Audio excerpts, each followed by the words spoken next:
જય શ્રી કૃષ્ણ મિત્રો, અત્યારે આપણે અહીંયા સાઇટ ઉપર જે ઇન્વર્ટર છે અહીંયા આવી ગયા છે.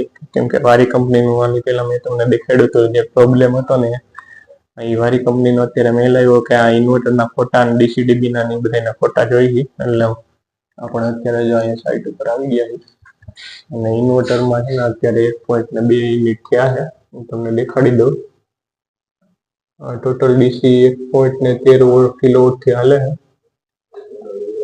પાવર 1122 વોટ, 25/12 તારીખ, 1.2 યુનિટ થયા અત્યારે.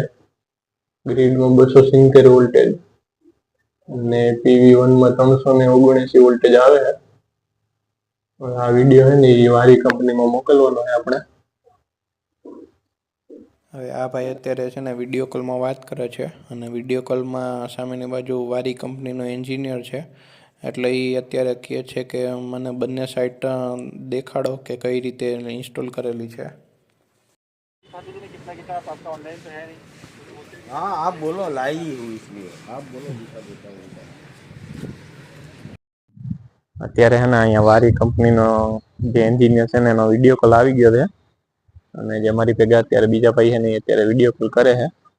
અને વારી કંપનીનો એન્જિનિયર કે આ જે શેડો છે ને આના લીધે કરંટ કપાય. એ વાત તેની સાચી કે કરંટ કપાય, પણ અહીંયા જે પેનલ છે ને એવી જ પેનલ આપણે સામે અહીંયા જો પાઇપ લગાડેલો જ છે.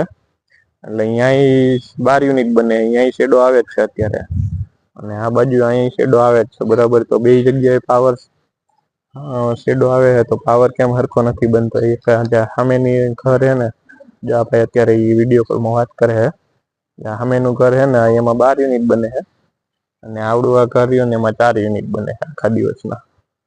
એટલે હવે વારીનો એન્જિનિયર શું કે ને એ જોઈ આપણે, વિડીયો કોલ ચાલુ છે.